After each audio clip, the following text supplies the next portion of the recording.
आप देख रहे हैं प्राइम डिबेट शो इंडिया का सवाल। मैं हूं आपके साथ गीतू चौहान। आज लोकसभा चुनाव की प्रक्रिया चौथे चरण में पहुंच चुकी है। अब तक 3 चरणों में 282 सीटों पर मतदाता अपने मताधिकार का प्रयोग कर चुके हैं और शाम 5 बजे तक के आंकड़े देखें तो 62.31% वोटिंग हुई है। वहीं गुजरात की सूरत सीट से बीजेपी उम्मीदवार का निर्विरोध निर्वाचन तय हो चुका है। आज 10 राज्यों और केंद्र शासित प्रदेशों की 96 सीटों पर मतदान हुए, जो अब शाम 6 बजे तक में थम चुके हैं। और इस चरण में कुल 1717 उम्मीदवार अपनी किस्मत आजमा रहे हैं। और इस चरण में 5 केंद्रीय मंत्री, 2 पूर्व क्रिकेटर्स और 1 फिल्म अभिनेता सहित कई दिग्गजों की प्रतिष्ठा दांव पर है।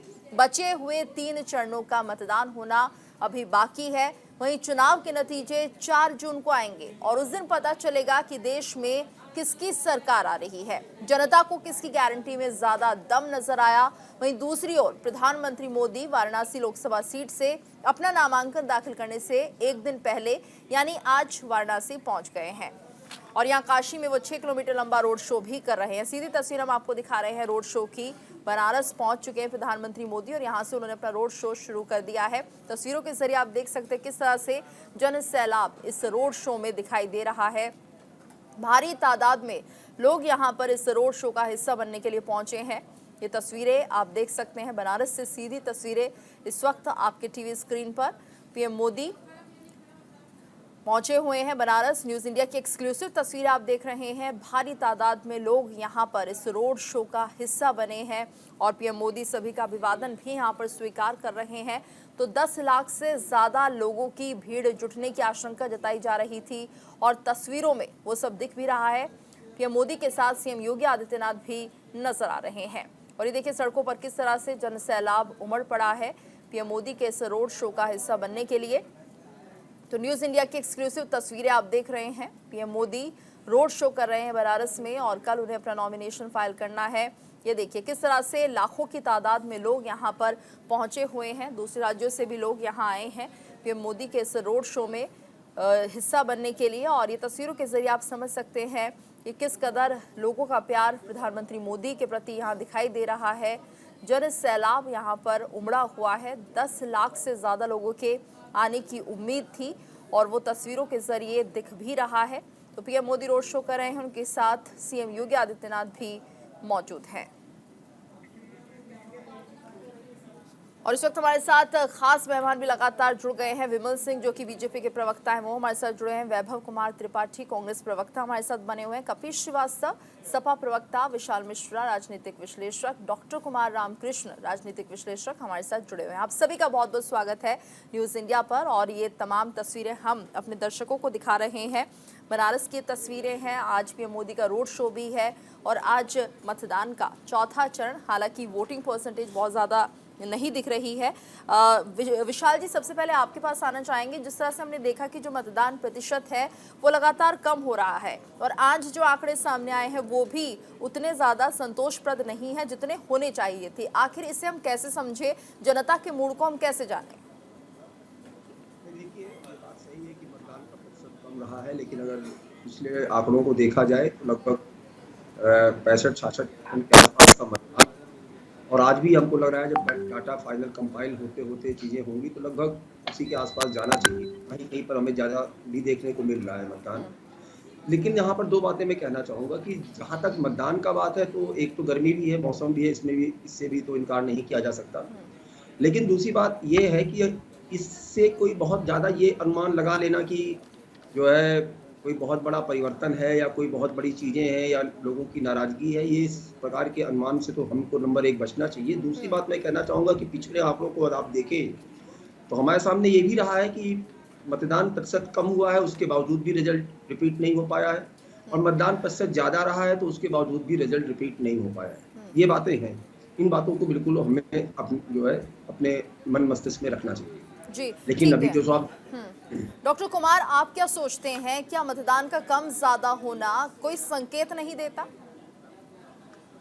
देखिए, अगर मतदान कम हो रहा है तो एक चीज़ तो पक्का नज़र आता है कि कहीं न कहीं थोड़ी बहुत निराशा है। लेकिन ये निराशा का मतलब ये नहीं कि सत्ता पक्ष के खिलाफ है या विपक्ष के खिलाफ है। जी। क्योंकि अगर सत्ता पक्ष के भी खिलाफ अगर होगा तब भी मतदान ज़्यादा होगा, अगर विपक्ष के खिलाफ होगा तब भी मतदान ज़्यादा होगा। दूसरा आपको हम एक एग्जाम्पल देते हैं।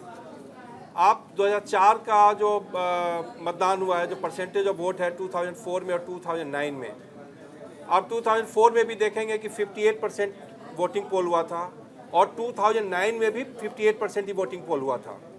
लेकिन 2004 में अगर आप देखेंगे तो जो एनडीए है वो सत्ता से बाहर हो गई थी, कांग्रेस को मात्र 145 सीट्स आया था। लेकिन आप वही 58% पे आप देखेंगे तो 2009 में कांग्रेस 200 पार कर गई थी और मुझे लगता है 206 सीट आया था कांग्रेस को, और वोट का परसेंटेज 58% ही है। और 2009 में भी लगभग यही कमोबेश सिचुएशन था जो आज के तारीख में आपको नजर आ रहा है। तो इस वोट के परसेंटेज से आप ये तो बोल सकते हैं कि मतदाता में कहीं न कहीं एक निराशा है, लेकिन आप इससे ये अनुमान लगाना बहुत मुश्किल है कि ये निराशा किसके खिलाफ में और किसके खिलाफ में नहीं है, क्योंकि पिछला पैटर्न आपको शो कर रहा है 2004 और 2009 का जो वोटिंग पैटर्न है। और यही आप देखेंगे कि 2014 में लगभग 66% पोल हुआ था। हम ऑल ओवर इंडिया के बेसिस से बात कर रहे हैं, किसी पर्टिकुलर स्टेट के बेसिस पे बात नहीं कर रहे हैं। तो इसलिए जो है ये लग रहा है कि आप इससे हम लोग ये किसी अनुमान पे नहीं पहुंच सकते, लेकिन ये सत्ता पक्ष और विपक्ष के लिए एक जरूर एक है कि वो सोचें कितना वोट परसेंटेज कम क्यों हो रहा है, वोट परसेंटेज बढ़ क्यों नहीं रहा है। विमल जी, आखिर क्या कमी रह गई है? क्या बीजेपी चुनाव प्रचार करने में चूक रही है? हालांकि हम देख रहे हैं धुआंधार प्रचार हो रहा है, स्टार प्रचारक लगातार चुनावी मैदान में हैं, तो जनता को ये मैसेज क्यों नहीं पहुंचा पा रहे हैं कि वो मतदान केंद्रों तक पहुंचे? देखिए, भारतीय जनता पार्टी जो है अपने कार्यकर्ताओं के थ्रू और अपने जनप्रतिनिधियों के थ्रू जो है जनता को जो है बार बार जाके बता रही है और कि आप वोट पोल करें, वोट पोल करना आपका अधिकार है। लेकिन मैं कहना चाहता हूं कि अभी देखिए, अभी बहुत भीषण गर्मी भी है हमारे देश के अंदर, तो इससे हम उसको जोड़ सकते हैं। लेकिन आप ये बोलें या विपक्ष के द्वारा ये सवाल उठाया जा रहा है कि वोट पोल कम हो रहा है तो इससे भारतीय जनता पार्टी को जो है दिक्कत का सामना करना पड़ेगा, तो ये जो है विपक्ष ये सपना जो देख रहा है वो ना देखे। क्योंकि देखिए, हमारे जो देश के जो ईश्वर रूप जो जनता है ना, वो प्रधानमंत्री जी को अपना आशीर्वाद और अपना प्यार रूप जो है वोट जो है वो जाके पोल कर चुकी है। रही बात आज जो है वोट पोल का, जो है आज जो है इलेक्शन का चौथा चरण है और वोट पोल हो चुका है।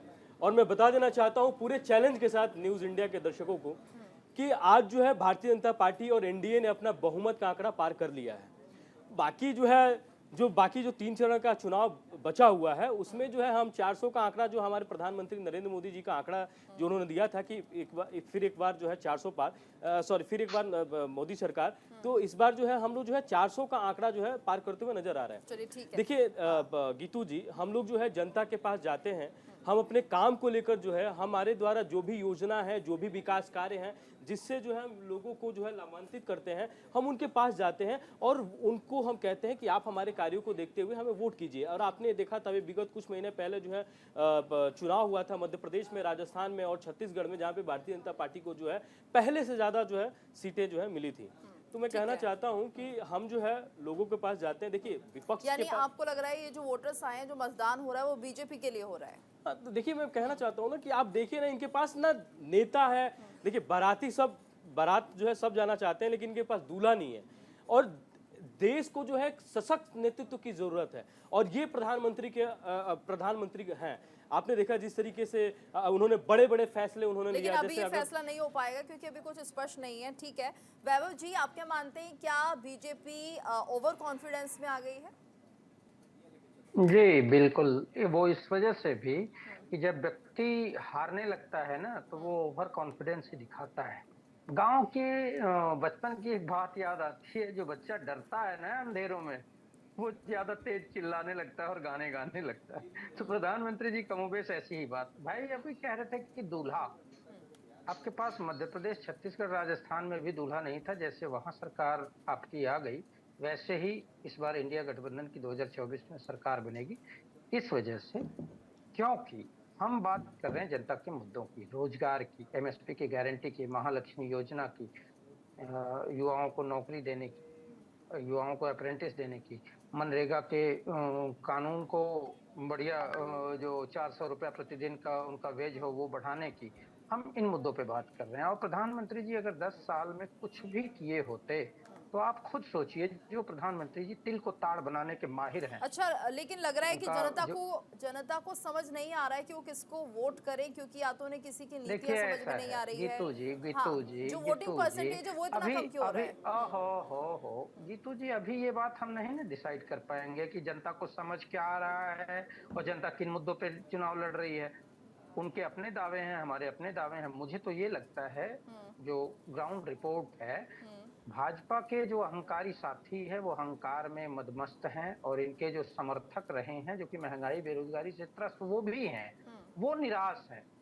ठीक, वो निराशा में वोट करने नहीं जा रहे हैं। वहीं जो विपक्ष के वादों में भरोसा रखने वाली जनता है वो पूरे जोश के साथ जा रही है, जिसकी वजह से वोटिंग परसेंटेज जो भी दिख रहा है वो विपक्ष को वोट का चलिए, यानी ये परसेंटेज दिख ठीक रहा है, है, इंडी और गठबंधन को ही वोट जा सत्ताधारी रहा है। दल के ठीक है। खिलाफ जो वोट है वो दिख रहा है। यही कारण है कि इनके जो लोग निराश हैं, वोटिंग परसेंटेज डाउन हो रहा है। और आदरणीय चलिए, सबके अपने आकलन है। भाई साहब कह रहे कपीश थे, जी, नहीं ठीक नहीं है सर। बिल्कुल, मैं ऐसा है 2004 की तरह ही, मैं वही बात कह रहा था, भाई साहब ने बहुत अच्छा जिक्र कर दिया। 2004 की तरह ही जैसे साइनिंग इंडिया हवा हो गया था, वैसे ही 400 पार का नारा भी हवा हो जाएगा और सत्ता जरूर बदलेगी। चलिए ठीक है, कपीश जी आप क्या मानते हैं? देखिए गीतू जी, बहुत स्पष्ट सी बात है।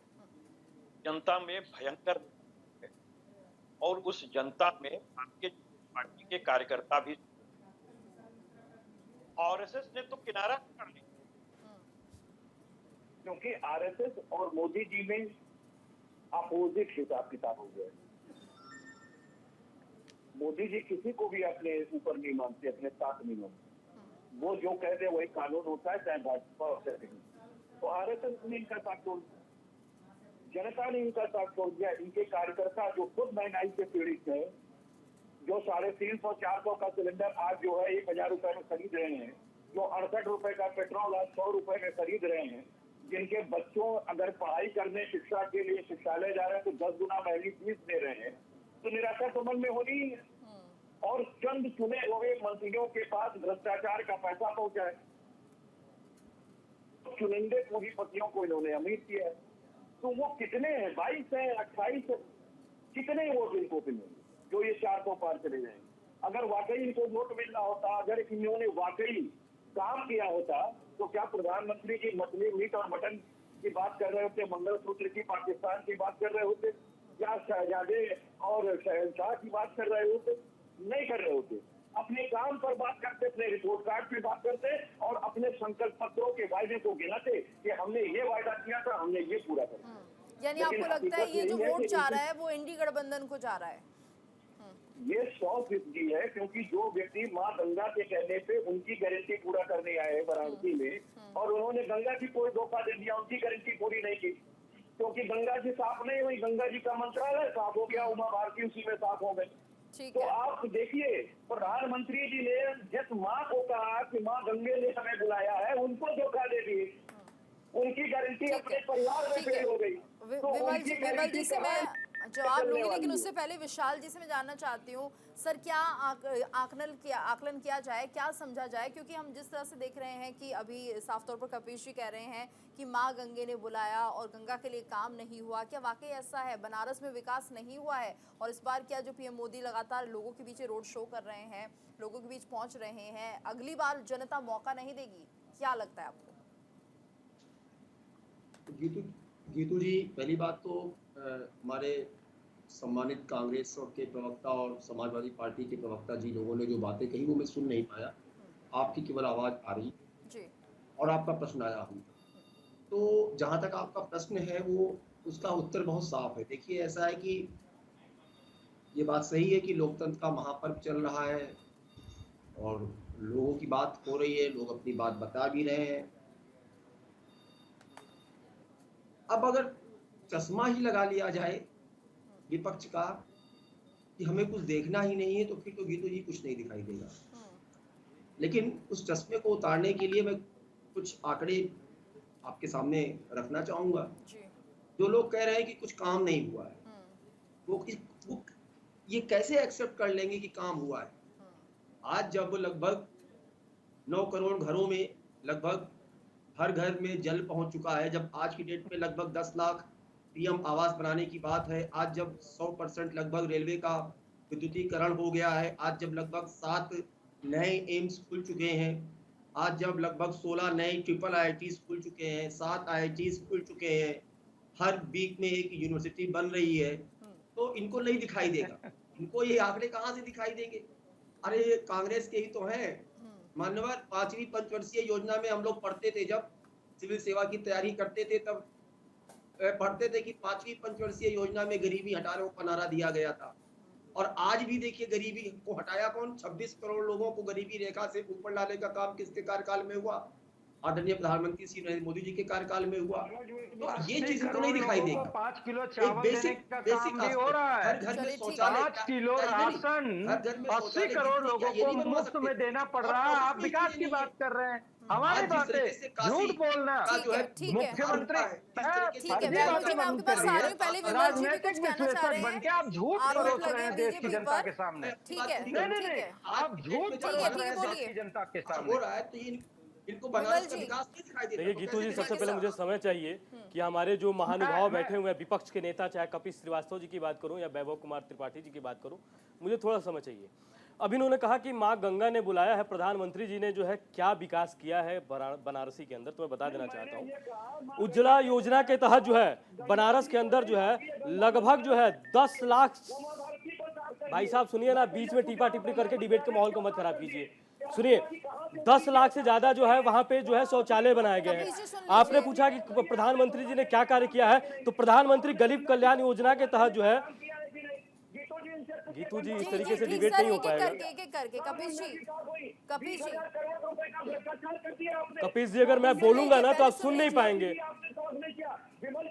आप स्टूडियो में ठीक है, विमल सुनिए सर, कपिल जी, देखिए मैं बोलना चाहता हूँ, आपने आरोप लगाए हैं, अगर सवाल के जवाब ही ले रही हूँ। देखिए मैं बता देना चाहता हूँ गीतू जी, हाँ, विमल जी बता रहे हैं ना। 1,38,767 जो है बनारस के अंदर टॉयलेट्स बनाए गए हैं। प्रधानमंत्री गरीब कल्याण अन्न योजना के तहत जो है 3,63,000 लोगों को जो है फ्री में राशन दिया जा रहा है। प्रधानमंत्री आवास योजना के तहत अर्बन एरिया में जो है 31,108 जो है प्रधानमंत्री आवास योजना के तहत घर बनाए गए हैं। प्रधानमंत्री आवास योजना के तहत ग्रामीण क्षेत्र में 12,106 घर बनाए गए हैं।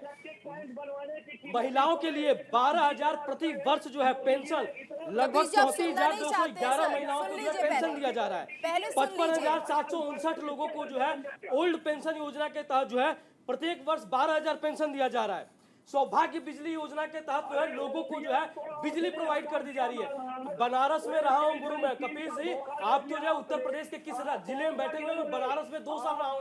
बनारस की गलियां एकदम छोटी छोटी गलियां, जहाँ पे सड़क नहीं हुआ करता था, जहाँ पे बिजली नहीं आता था, जहाँ पे स्वच्छ पानी नहीं आता था, वहाँ पे बिजली प्रोवाइड किया गया है, वहाँ पे पानी पहुंचाया गया है। आप देखिए बनारस में जो है काशी कॉरिडोर बनाया गया है। कहते हैं कि जो है काशी जो है महादेव की नगरी है। तो मैं कहना चाहता हूं कि आपने देखा कि किस तरीके से प्रधानमंत्री जी ने काशी का कॉरिडोर बनाया गया। इसके अलावा आपने कहा कि हमारे पास मुद्दे नहीं है, हमारे पास तो मुद्दे विकास के हैं। हम लोगों के पास जाते हैं और अपना विकास कार्य, मुद्दा कौन बनाता है? मुद्दा तो आप देते हैं, मंगलसूत्र की बात आप करते हैं, पाकिस्तान से आपके लिए आवाज उठाई जाती है कि राहुल गांधी प्रधानमंत्री बनेंगे। ठीक है विमल जी, हाँ ठीक है, वैभव जी बोलिए जल्दी। गीतू जी देखिए, ऐसा है कि सत्ताधारी दल के ये प्रवक्ता हैं और इनको आपने एक बार भी नहीं टोका है, तो हमको नहीं, मैं आंकड़ा तो लूंगी ना सर। वो कह रहे हैं हमने तरक्की की है, विकास किया, तो ये जानना तो जरूरी है ना, क्यों नहीं लिया? मैंने सवाल उनसे पूछा है, जवाब तो सुनेंगे ना सर। आपकी सम्मानित जो दर्शक जनता है उसको ये दिख रहा है कि मैंने 2 सेकंड बोला कि टोक दिया आपने, अब बोलने तो दीजिए, बात हो जाए। सबको मौका देना जरूरी है ना सर। 5 लोग हमारे डिबेट में बैठे, तो 5 को मौका देना जरूरी है। बताइए जो भाजपा के साथी को मौका दे दीजिए। मैं ठीक है, अगर वो आंकड़े देंगे, जवाब देंगे तो देंगे ना। देखिए ठीक है, टोकिए मत, टोकिए मत। वैभव जी समय सबको पूरा मिल रहा है, ये सिर्फ बहानेबाजी है कि उन्हें मौका दे दिया, हमें नहीं दिया। हर 2 सेकंड बाद टोकना बंद कीजिए मैडम, हर 2 सेकंड आप अपनी बात रखिए सर, आप अपनी बात रखिए पहले। अब आप बोलेंगी नहीं तभी रखूंगा, नहीं तो मैं नहीं रखूंगा। ठीक है, आपकी मर्जी है, लेकिन आप इन्होंने प्रधान जवाब नहीं सुनना चाहती है, फालतू की बात करती है। मैं सबके जवाब सुन रही हूँ, लेकिन आप मुद्दे की बात नहीं कर रहे हैं। आप सिर्फ मुद्दे से भटकाना चाहते हैं। जब मैं मुद्दे की बात करता हूँ तब बीच में तो बोलिए ना सर, बोलिए ना। अरे चुप तो हो जाओ पहले, एक बार अच्छा ठीक है, आप जवाब रखिए, जवाब रखिए, आप क्या कहना चाह रहे हैं? शांति नहीं। प्रधानमंत्री सांसद योजना के तहत जितने गांवों को प्रधानमंत्री जी ने गोद लिया वो बदहाल हैं, और मैं इनको बता रहा हूं, ये गलियों की बात कर रहे हैं। प्रधानमंत्री कार्यालय है, कैबिनेट मिनिस्टर महेंद्र नाथ पांडे हैं, उनके घर के पीछे 2 मंत्री हैं, 2 विधायक हैं, उनके घर के पीछे की गलियां बजरडीहा, शिवपुरा, खोजमा, किरहिया, इन सारे क्षेत्रों में आप चलिए। अगर चैलेंज मैं दे रहा हूं आपके पत्रकार को, आपकी हिम्मत नहीं होगी दिखाने की, जो बजबजाती गलियां आज भी हैं, मुख्य सड़क बन जाने और चाइनीज झालरों से विकास नहीं हो जाता। मैं आपको बता रहा हूं, प्रधानमंत्री जी आज रोड शो कर रहे हैं, वहीं बगल में नगवा, इनके विधायकों को लोगों ने दौड़ा के भगा दिया कि यहाँ वोट मांगने मत आना। हिम्मत हो तो प्रधानमंत्री जी चले नगवा क्षेत्र में, 80 क्षेत्र में, वहां जाके लोगों से चलिए बात ठीक है, कर आपने लें। खामियां लोग बता दी दौड़ा है के ना। भगा देंगे। ठीक है दूसरा विशाल जी, चीज, ये जो कह रहे हैं उज्ज्वला योजना 400 का सिलेंडर 1200 कर देने वाले लोग उज्ज्वला योजना की बात करते हैं। प्रधानमंत्री आवास योजना में सीधे सीधे 50,000 रुपए का घूस लिया जाता है। आज प्रधानमंत्री के रोड शो के बीच में लोगों ने नारे लगाए हैं, युवाओं ने, कि राशन नहीं रोजगार चाहिए। आपके चैनल में हिम्मत है क्या वो दिखाने की? चलिए ठीक है, आप अब वो आपने नहीं दिखा सवाल कर सकते। दिए ना, जवाब सरकार जवाब का भी सुनना मुखपत्र चाहेंगे ना आप? आपने सवाल पूछ लिए 6-7, जवाब देंगे सत्ता में बैठे हुए लोग? बताइए विमल जी। देखिए, मैं कहना चाहता हूँ गीतू जी कि जिस तरीके से प्रधानमंत्री जी के द्वारा कार्य किया जा रहा है, मैं अभी बनारस का जो आंकड़ा मेरे पास है, जो आंकड़ा मैं आपके सामने प्रस्तुत किया हूँ। देखिए, आप अभी हमारे कांग्रेस के मित्र कह रहे थे कि बीच में जो है भटकाया जाता है। हम तो भाई मुद्दों पर चुनाव लड़ते हैं, हम तो जो कार्य करते हैं उसको लेकर जनता के पास जाते हैं। मुद्दा तो आप देते हैं।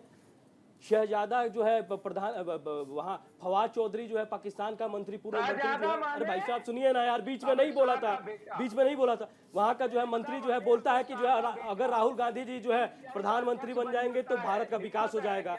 आप जो है आरक्षण की बात आपके द्वारा किया जाता है। आरक्षण SC ST और OBC वर्ग के लोगों का आरक्षण जो है लेकर मुसलमानों में दिया जाता है। आप देख लीजिए, चाहे मैं केरल की बात करूं, केरल में 8% जो है शिक्षा में जो है ये आरक्षण जो है SC ST और OBC वर्ग के लोगों से उठाकर मुसलमानों को दिया है। अगर मैं नौकरी की बात करूं तो 10% जो है इन्होंने जो है आरक्षण जो है SC ST और OBC के लोगों से उठा के दिया है। मैं अगर कर्नाटक की बात करूं तो कर्नाटक में इन्होंने जो है 19% जो है मुसलमान। एक कमेंट में विशाल जी से भी ले लेती हूं। देखिए, दूसरी चीज सुन लीजिए गीतू जी, रही बात सुनिए, इन्होंने विशाल जी कहा को जाना है। विशाल जी, मैं आपकी कमेंट लेना चाह रही हूँ हो सर। गया है, ठीक है, सरकार का गीतू मुखपत्र जी, मैं केवल आपकी आवाज सुन पा रहा हूँ, तो जी, किसने क्या कहा है, किस पर हमें उत्तर देना ठीक है, है। कृपया आप। विशाल जी ये बताइए कि क्या जनता के पास ऑप्शंस दिख रही हैं अब?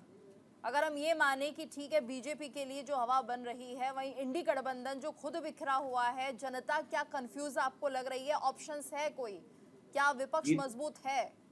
गीतू जी, आपके इस प्रश्न का उत्तर सिर्फ एक लाइन कहकर देना चाहूंगा कि ये जनता है, ये जनार्दन होती है, और ये जनता जनार्दन का रूप होती है। इसको सब पता होता है कि किस प्रकार से भारतीय जनता पार्टी नए भारत, आत्मनिर्भर भारत, विकसित भारत का संकल्प लेकर चुनाव लड़ रही है।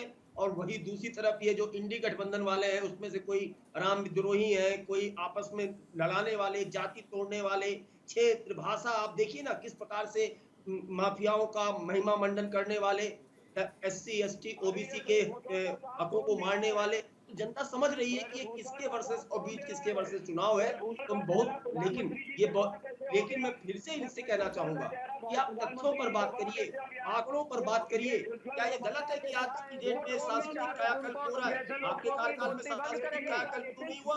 आपने उज्जैन में महाकाल चलिए ठीक है, ठीक है, काशी में विश्वनाथ धाम का ठीक है। आपने क्यों नहीं किया? सर यहाँ पर वक्त एक ब्रेक का हो रहा है, आप सभी हमारे साथ बने रहिएगा। यहाँ पर वक्त हो रहा है एक छोटे से ब्रेक का, जल्द हाजिर होते हैं। ब्रेक के बाद आपका स्वागत है और आज हम चर्चा कर रहे हैं चौथे चरण का मतदान हुआ है, लेकिन जो वोटिंग प्रतिशत है वो बहुत ज़्यादा नहीं है। अगर हम पहले चुनाव की बात करें तो उस हिसाब से जो जनता का मूड है वो कहीं ना कहीं समझ नहीं आ रहा है और एक उथल पुथल है जनता के दिमाग में कि आखिर किसको चुना जाए। इस वक्त हमारे साथ गेस्ट का पूरा पैनल जुड़ा हुआ है। रुख करेंगे हम डॉक्टर कुमार का।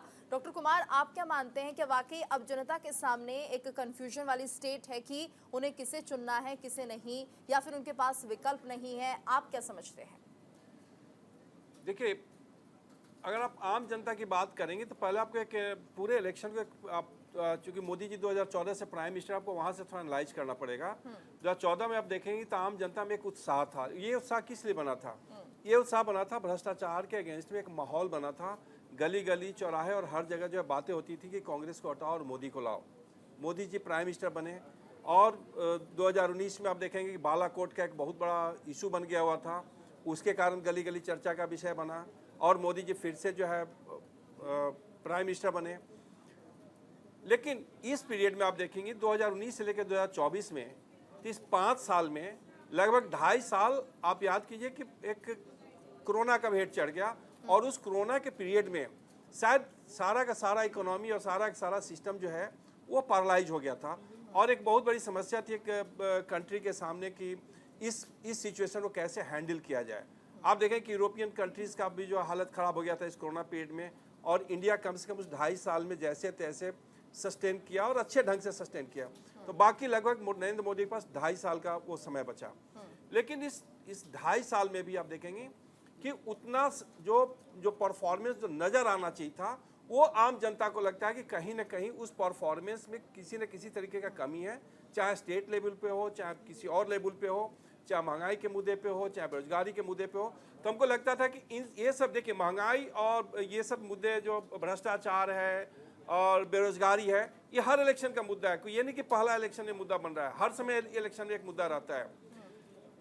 आपका जो सवाल है कि आम जनता के बीच में एक सबसे बड़ा जो निराशा है वो क्यों बना हुआ है, ये सवाल का जवाब आपको शायद 4 तारीख को मिलेगा। अभी बैठ करके हम और आप इसका जवाब अभी ढूंढना चाहते हैं, ढूंढना बहुत मुश्किल है। लेकिन एक फ़र्क है, अब लोग सड़कों पे इलेक्शन के बारे में बात नहीं कर रहे हैं, चुनाव के बारे में बात नहीं कर रहे हैं। वो ये नहीं बोल रहे कि मोदी को लाओ या मोदी को हटाओ या विपक्ष को लाओ या विपक्ष को हटाओ, चर्चा ही नहीं कर रहे हैं। और ये चर्चा हमको लगता है कि डेमोक्रेसी के लिए एक अच्छी चीज़ नहीं है। आप चाहे सत्ता पक्ष को सपोर्ट कीजिए या विरोध कीजिए या किसी को भी लाइए, लेकिन चर्चा होनी चाहिए। इस बार सबसे बड़ा निराशावाद का माहौल यही है कि चर्चा ही नहीं हो रही है कहीं पे। और मुद्दे कहीं गायब हो गए हैं, मुद्दे सारे गायब हो गए हैं। और मुद्दा कि आपके सामने टीवी पे बैठे हुए कहीं से कहीं डाइवर्ट हो जाता है डिबेट। हमको लगता है कि मुद्दे के ऊपर सत्ता पक्ष को और विपक्ष को सबको आपको अपनी बातें रख लीजिए।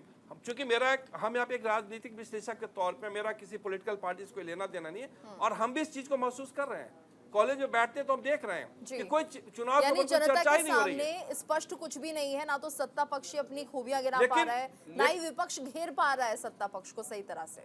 लेकिन इसका ये अनुमान मत लगाइए कि कोई सरकार आ रहा है या कोई सरकार जा रहा है, क्योंकि हमको लगता है कि इंडिपेंडेंट इंडिया का एक बहुत ही जबरदस्त आपके पास चुनाव रिजल्ट आएगा 2004 में, और उसमें आपको बहुत कुछ पता चलेगा। और हो सकता है कि बहुत बड़े बड़े जो चुनाव विश्लेषक हैं वो सब के सब यहाँ पे फेल हो जाए। ठीक है, कपीश जी भी हमारे साथ जुड़े हैं। कपीश जी, आप क्या मानते हैं, चुनावी मुद्दे कहीं गायब हो गए हैं जनता के सामने, वो आप मुद्दे लेकर नहीं जा रहे हैं इसलिए जनता कंफ्यूज हो रही है? देखिए, विपक्ष को मुद्दा लेकर के ही जा रहा है और मुद्दा पे ही बैठा हुआ है विपक्ष, और मुद्दे पे ही हम लोगों ने नहीं ले रहा है। किन मुद्दों को लेकर बात हो रही है? की बात कर रहे हैं, मैं बता तो रहा हूँ, ये बात कर रहे हैं, हम लोग नहीं बात कर रहे। हम लोग तो बेरोजगारी पे बात कर रहे हैं, हम महंगाई पे बात कर रहे हैं, हम शिक्षा में 10 गुना जो फीस बढ़ गई उसकी बात कर रहे हैं, जो लिमिटेड हाथों में इन्होंने लोगों को अमीर बनाया, अमीर और गरीब की खाई बढ़ाई, उस पर बात कर रहे हैं। और हम अगर मुद्दे पे नहीं है तो फिर कौन मुद्दे पे है कि इनसे पूछ रहा है प्रश्न कि 2014 संकल्प पत्र का वादा था, 2019 में जो आपके संकल्प पत्र का वादा था वो कौन सा पूरा हो गया?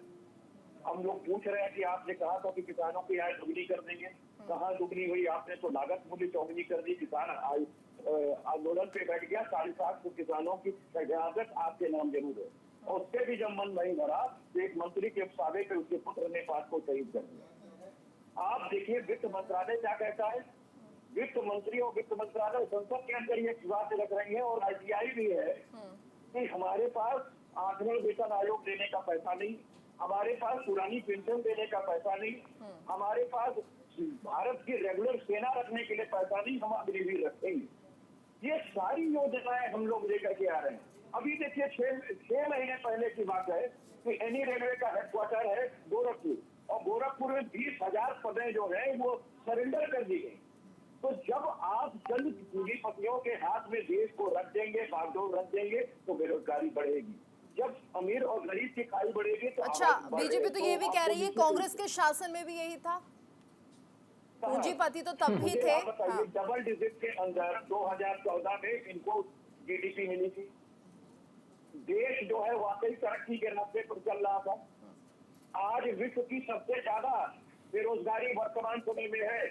ये इतिहास में 1972 से भी ज्यादा है, और ये आंकड़े कोई हमारे घर में नहीं बनाए हुए आंकड़े। स्टेट बैंक ऑफ इंडिया के रिसर्च विंग ने इस बात को कहा कि देश का युवा रोजगार खोजना छोड़ दिया है।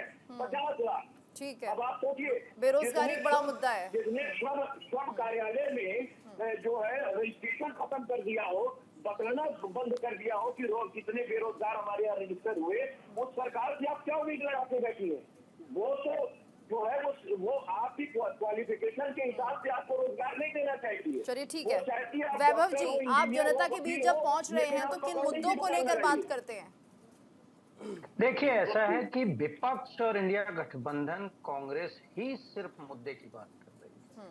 वो महंगाई, बेरोजगारी, आर्थिक असमानता, भ्रष्टाचार, इन सभी मुद्दों की बात कर रही है। महिलाओं पर अत्याचार की बात कर रही है। एक तरफ जहां किसानों की कर्ज माफी और एमएसपी की गारंटी की बात कर रहा है विपक्ष, वहीं अग्निवीर को खत्म करके पूर्णकालिक नियुक्ति की बात कर रहा है विपक्ष, 30 लाख सरकारी पदों को भरने की बात कर रहा है विपक्ष, युवाओं को अप्रेंटिस की बात पहली नौकरी पक्की के रूप में कर रहा है, महिलाओं को 50% आरक्षण देने की बात कर रहा है, महालक्ष्मी योजना के तहत 1 लाख सालाना महिलाओं को दे के उनकी आर्थिक उन्नति की बात कर रहा है, उनकी निर्भरता को खत्म करके सक्षम बनाने की बात कर रहा है, मनरेगा के मजदूरों को 400 रुपए मिनिमम मजदूरी देने की बात कर रहा है, किसानों की कर्ज माफी की बात कर रहा है, शहरी मजदूरों के लिए अर्बन मनरेगा के रूप में एक योजना चलाने की बात कर रहा है। ये सारे मुद्दे हम ही कर रहे हैं।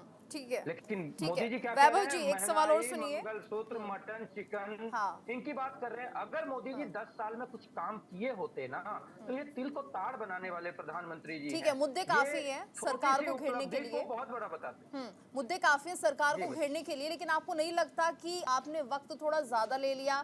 क्योंकि उससे पहले ही जो बीजेपी है उसकी अपनी रणनीति के तहत उसने अपने स्टार प्रचारक को उतार दिया चुनावी मैदान में, तो लोगों के बीच आपको पहले पहुंचना चाहिए था। गीतू जी, हम जनता के बीच ही थे, और ये मुद्दे हमने अपने मन से नहीं गढ़े हैं। जैसे मोदी जी अपने से 400 पार कह दिए, जनता कह दी 400 पर हार। हमारे नेता राहुल गांधी 10,000 किलोमीटर की यात्रा करते हैं। 10,000 किलोमीटर की यात्रा करने के बाद जनता के द्वारा सुझाए गए मुद्दे, जनता की समस्या, जनता की डिमांड, उसके बेस पे हमने अपना मैनिफेस्टो बनाया है। 5 न्याय और 25 गारंटी की बात कर रहे हैं। हम न्याय देने की बात कर रहे हैं। हम वो गारंटी कह रहे हैं जिसको हम पूरा करते हैं। प्रधानमंत्री जी तो कोई भी बात कहते हैं पलट के कह देते हैं जुमला है। देश की जनता ये कह रही कि प्रधानमंत्री सिर्फ और सिर्फ जनता को बरगला रहे हैं। लेकिन आपके लिए तो ये भी कहा जाता है कि कांग्रेस ने ऐसा मैनिफेस्टो दिया है जो एक वर्ग को खुश कर रहा है। सिर्फ नहीं, किस वर्ग को खुश कर रहा है? सीधे सीधे प्रधानमंत्री जी हिंदू मुस्लिम मंदिर मस्जिद करके आचार संहिता का उल्लंघन कर रहे हैं। नहीं, अगर आपके मैनिफेस्टो में ये होगा तो आप खुद मौका दे रहे हैं ना उन्हें। अरे कोई ऐसा कहाँ है? आपने पढ़ा है क्या कांग्रेस का मैनिफेस्टो? कांग्रेस के मैनिफेस्टो में युवाओं को रोजगार देने की बात है, नौकरी देने की बात है, महिलाओं को अधिकार देने की बात, किसानों को अधिकार देने की बात है। बहुत वक्त मिल गया है। मैनिफेस्टो में कुछ भी है क्या? मोदी जी सिर्फ मंगलसूत्र बेचने। विमल जी, मोदी जी मुद्दों की बात क्यों नहीं कर रहे हैं और मंगलसूत्र की और मटन की बात क्यों कर रहे हैं? 10 सेकंड सुन लीजिए मोदी जी। ठीक है, सुन लिया सर। वैभव जी, बहुत समय दे दिया है मैंने आपको, कपिल जी को, और कांग्रेस की पार्टी के नेता को दिया है, उतना थोड़ा समय हमको भी दे दीजिए। सर पहले लाइन बाय लाइन मैं दीजिए। इनका जवाब दे देना चाहता हूँ। सुनिए, सूत्र को हल्का किया है, सोना चुराया है। ठीक है, मोदी सरकार ने जुमलेबाजी की, सुन लेते हैं आखिर ऐसा पहली क्यों हो रहा है, बात मुद्दों से इन्होंने क्यों कहा गायब हो रहे हैं? महंगाई, मैं महंगाई दर की बात करता हूँ।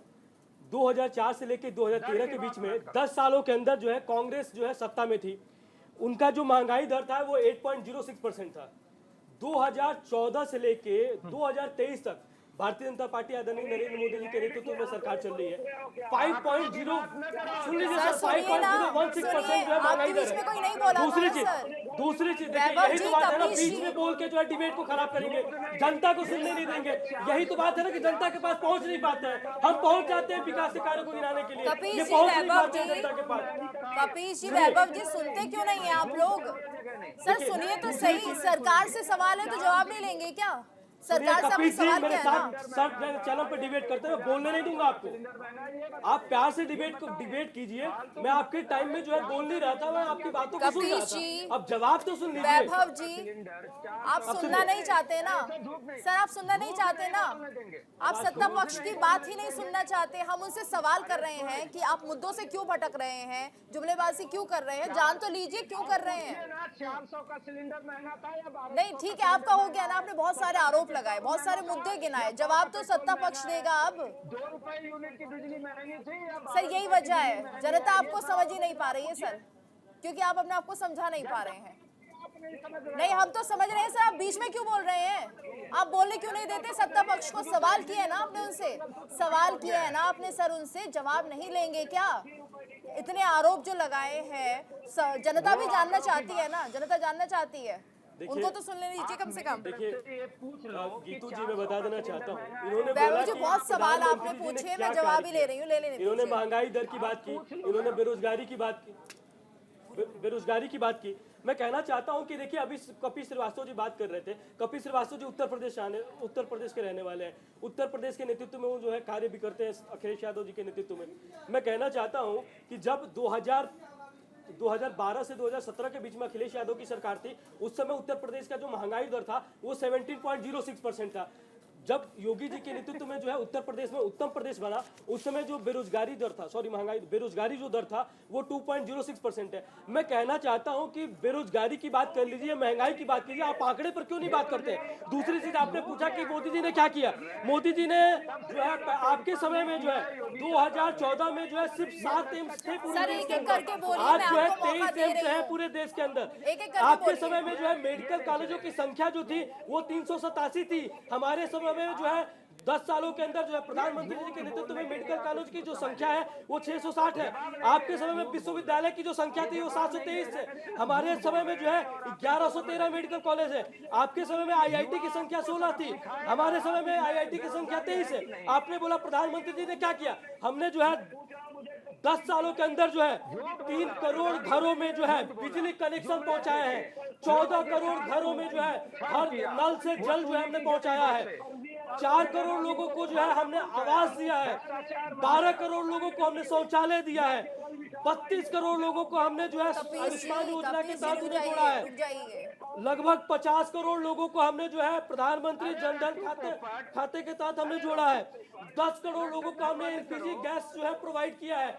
लगभग जो है 81 करोड़ लोगों को हम जो है राशन प्रोवाइड कर रहे हैं। आपने पूछा कि हमने क्या किया? हमने अपने 2019 के मैनिफेस्टो में जो भी कहा था, हमने कहा कि 370 धारा खत्म करेंगे, 35 धारा खत्म करेंगे, हमने खत्म किया। हमने कहा कि 300 हम जो है 3 तलाक पर एक कानून बनाएंगे, हमने बनाया। हमने कहा सीएए को खत्म करेंगे, हमने किया। सीएए को लागू करेंगे, हमने लागू किया। हम ये कहना चाहते हैं कि हमारा जो मैनिफेस्टो में हम लिखते हैं, हम जो कहते हैं उसको हम पूरा करते हैं, और वही जो है हम जनता के पास लेकर जाते हैं। उसको देखते हुए जनता अपना प्यार, अपना आशीर्वाद देती है। तब तक आपके पास कोई मुद्दा नहीं रहता है जनता के पास पहुंचने का, तो आप जो है बीच में ला देते हैं फवाद चौधरी को। उसके बाद आपका भ्रष्टाचार की बात कर रहे हैं। आपके जो है कांग्रेस के जो है सांसद के यहाँ से 300 करोड़ रुपए मिला था। आपके अभी हाल में ही आपके झारखंड के जो है मंत्री के यहाँ से जो है, मंत्री के पीए के यहाँ से जो है 47 करोड़ रुपए मिले। तो भ्रष्टाचारी कौन है? आपके अरविंद केजरीवाल जी जो है, अरविंद केजरीवाल जी जो है जेल में थे, अभी वापस आए हैं। वो सुप्रीम कोर्ट के कहने पे 2 जून को फिर वापस चले जाएंगे। आपके जो है दिल्ली के उप मुख्यमंत्री जेल में है। मैं कहना चाहता हूँ कि भ्रष्टाचारी तो आप लोग हैं। हो गया, ठीक है विमल जी, ठीक है। रख के लिख के पढ़ने वाले व्यक्ति के ऊपर कितना भरोसा किया जाए? सुन लीजिए पहले, 30 सेकेंड हमको जवाब देने दीजिए। पहले इन्होंने झूठ बोला। प्रधानमंत्री जी ने किसको रोजगार दिया वो झूठ बता कौन नहीं बोलता पा है ना, रहे मैं हैं। आपको ये बोलने नहीं लिख के दूंगा। ले आ झूठ रहे हैं। कौन बोलता है? आप देखिए ना, आपके शहजादे को तो जनता सुनना नहीं चाहती है। आपके शहजादे को जनता सुनना नहीं चाह रही है। अरे शाहजादे को तो बोलना भी नहीं आता। शाहजादे को बीसीसीआई का अध्यक्ष बनाया, उसको बोलना भी नहीं आता। 20 करोड़ लोगों को रोजगार दिया है क्या प्रधानमंत्री? अगर 10 अरे करोड़ आप लोगों बताइए को ना, रोजगार हिमाचल में आपकी दिया, सरकार है, तो आपने झूठ कितना बोल रहे हो। रोजगार दिया? झूठ कर्नाटक बोल में रहे आपकी हो। सरकार है, आपने झूठ कितना बोल रोजगार रहे हो। दिया? आप तो झूठ हमारे बोल एससी रहे हो। एसटी वर्ग के, ओबीसी वर्ग के जो है, जो छात्र हैं, उनसे जो है आरक्षण छीन के जो है आप मुसलमानों को दे देते हैं। भारतीय जनता पार्टी का मोटो है सबका साथ, सबका विकास और सबका विश्वास। हम सबको साथ लेकर चलने वाले लोग हैं। हम एक धर्म की और एक जात की राजनीति नहीं करते हैं।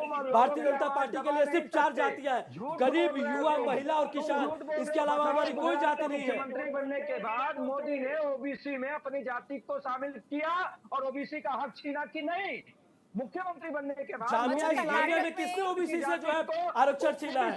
अलीगढ़ यूनिवर्सिटी के अंदर जो है किसने ओबीसी से आरक्षण छीना है? एससी एसटी लोगों से, छात्रों से जो है अच्छा ठीक है वैभव जी आरक्षण की बात आप कर रहे हैं। कर्नाटक में तो आपकी सरकार है, वहां पर भी आरक्षण छिन रहा है, मुस्लिमों को आरक्षण दे रहे हैं, आप ओबीसी में इंक्लूड कर रहे हैं, वहां नहीं छिन रहा है आरक्षण। बस तमिलनाडु में मैं इन्होंने जवाब दे रहा हूं, मैं आरक्षण जवाब दिया। दे रहा हूं। नहीं, वहां पर आप एक हिंदू मुस्लिम नहीं कर रहे हैं वहां पर भी। अरे सुन तो लो, प्रधानमंत्री सीधे सीधे मंचों से हिंदू मुस्लिम कर रहे हैं, वो दिख ही नहीं रहा आपको। नहीं वो तो हमें दिख रहा है, लेकिन आप भी तो उन्हीं के रास्ते पे चल दिए। आप भी उन्हीं के रास्ते पे चल दिए, आप तो कुछ अलग राजनीति करते। हम उन रास्तों पे नहीं तो फिर आप कैसे ओबीसी में मुस्लिम को नहीं, मुस्लिमों को आरक्षण कैसे दे रहे हैं ओबीसी में? मैं जवाब दूं बताइए। सुन ली, ऐसा है कि जो पिछड़ा है, जो गरीब है, उसको उसका हक मिलना चाहिए। ये बात कांग्रेस कह रही है। ये लेकिन तो प्रधानमंत्री हमारे जो है बाबा साहब ने जो है जब संविधान लिखा है, उस संविधान में भी ये कहा गया है कि आर्थिक रूप से और जाति के रूप चलिए से ठीक है, आप सब बोल आरक्षण दे ठीक है। सकते हैं। डॉक्टर कुमार की धर्म बात के आधार को जो है संविधान में भी डॉक्टर लिखा है। कुमार, ये आप संविधान कृष्ण को भी दुहाई हमारे देने साथ वाले जुड़े लोग हुए हैं। ये कहते हैं कि संविधान को हम मानते ठीक हैं। है, अरे ठीक क्या है, आप मानते हैं ठीक है। संविधान को? जब संविधान में बातों को आपकी ठीक मानते हैं। है, सबकी बात हो चुकी है। डॉक्टर कुमार ठीक है, आप बताइए सर। गीतू जी, समस्या ये है ना कि सिर्फ मुद्दा टेलीविजन पर उठाने से नहीं होता है, या मुद्दा कहीं पे बोलने से नहीं मुद्दा हो जाता है। सबसे पहले एक फर्ज होता है किसी भी पॉलिटिकल पार्टी का कि उसका सॉल्यूशन बताए कि सॉल्यूशन क्या होगा। हम ये बोल दें कि हम कल प्राइम मिनिस्टर बनेंगे, किसी को 10-10 लाख रुपए अकाउंट में भेज देंगे, किसी को चावल फ्री दे देंगे। अरे भाई ये भी तो बताए कि कहाँ से सब लाएंगे हम। जो विपक्ष जो सवाल उठा रहा है कि या जो सरकारी पक्ष जो बोल रहा है, तो सबसे समस्या हो रहा है कि एक मुद्दा देखिए। हम एक सेकंड वैभव जी, मैं आपके बीच में एक सेकंड, मैं किसी के बीच में नहीं बोलता हूँ। चलिए ठीक है, बोलने दीजिए ना वैभव जी बोल लेने थोड़ा दीजिए सा ना। साइलेंट हो जाइए। हम किसी के बीच में नहीं बोलते, हम ना आपके ना बीजेपी ना किसी के बीच में। प्रॉब्लम यही है, अरे वैभव जी प्रॉब्लम यही है कि आप लोग सिर्फ भाषण देते जा रहे हैं और आम आदमी को वो भाषण अच्छा नहीं लग रहा है, कोई भी हो। और इसी के कारण जो है वोट का परसेंटेज डाउन हो रहा है। मैं चाहता हूं कि इलेक्शन कभी भी हो मुद्दे के ऊपर होना चाहिए, कोई भी मुद्दा हो, लेकिन मुद्दा का एक सॉल्यूशन सत्ता पक्ष को ही बताने का ड्यूटी है और विपक्ष का ही बताने का ड्यूटी है। सत्ता पक्ष विपक्ष दोनों जा करके अपना बताए कि ये मेरा मुद्दा, हम इसको इस ढंग से सॉल्यूशन करेंगे, ये इसका सॉल्यूशन होता है। लेकिन आप लोग कोई भी पॉलिटिकल पार्टी सॉल्यूशन बताने के तैयार नहीं है, ये एक समस्या है। और इसके कारण पूरे कंट्री के अंदर जो है वोट को लेकर के एक निराशा पैदा हो रहा है। और ये निराशा के सबसे जिम्मेदार आप ही लोग हैं, जितने सारे सब बैठे हम सब लोग हैं, क्योंकि आम आदमी अभी सब चीज से रुष्ट हो चुका है। आम आदमी को लग रहा है नहीं, सिर्फ लगातार बोलने से नहीं होता वैभव जी। गरीबों को हक देने की बात कर रहे तो आपको दर्द क्यों हो रहा है? उन्होंने 20-22 अमीर बनाए, करोड़पति अरबपति बनाए, हम गरीबों को लखपति बनाएंगे भाई। कैसे 16 लाख करोड़ उन्होंने अमीरों को दिया, हम वो सारा पैसा गरीबों को ऐसे लेना आसान है सर, ऐसे लेना आसान है सर। कोई प्रक्रिया कुछ तरीका भी होगा, या आप जाके अंबानी के घर में उनसे बोलेंगे कि लाइए दीजिए, जितना एक्स्ट्रा आपके पास है वो दे दीजिए गरीबों को। लेकिन अगर गरीबों को हक मिल जाए तो मीडिया को भी दिक्कत है, सत्ताधारी मीडिया को दिक्कत नहीं है सर आप सुनना नहीं चाहते, आप सोल्यूशन भी दे रहे हैं, तो कैसे दे रहे हैं सर ये तो बताइए ना। और आप जनता को ये बात समझाइए, मीडिया को कुछ मत समझाइए। मीडिया तो जो है वो दिखा रहा है, जनता के बीच जाइए, उन्हें समझाइए ताकि वो मतदान केंद्रों तक पहुंचे, आपको वोट करें। हाँ, क्यों कांग्रेस को जरूरत पड़ जाती है कि वो एक गठबंधन बना रहा है? कांग्रेस इतनी बड़ी पार्टी है देश की सर, कांग्रेस इतनी बड़ी पार्टी रही है, क्या जरूरत पड़ गई कि वो गठबंधन के चक्कर में पड़ गई? क्या और कांग्रेस का खुद का वजूद नहीं है? 43 लोगों का गठबंधन मोदी के पास क्यों भी है, क्यों प्रचंड सर बहुमत, क्यों? 400 कांग्रेस तो पार। बहुत बड़ी पार्टी रही है, देश की सबसे बड़ी पार्टी, सबसे अरे ज्यादा सुन लो। शासन करने वाली पार्टी। अब आप बोल, हाँ बताइए मुझसे बताइए। ज्यादा आप बोल रहे हो, मैं बता सर, मैं रहा तो हूँ, सवाल मोदी जी पूछूंगी ना। 400।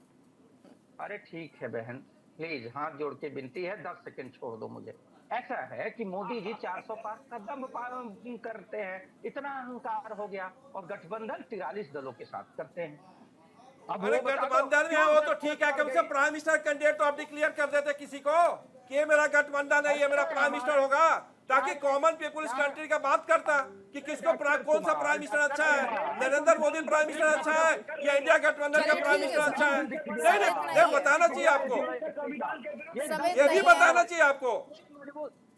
समय इतना ही है, स्पष्टीकरण के साथ जनता के बीच जाएंगे, मुद्दों को लेकर जनता के बीच जाएंगे, उन्हें समझाएंगे, तभी समझ में आएगा और लोगों का एक पक्ष बन पाएगा किसी दल के लिए। बहुत बहुत शुक्रिया आप सभी का हमारे साथ इस चर्चा में जुड़ने के लिए, और इसी के साथ हमारी इस खास पेशकश में इतना ही। रुकेंगे एक ब्रेक के लिए, ब्रेक के बाद खबरें जारी हैं।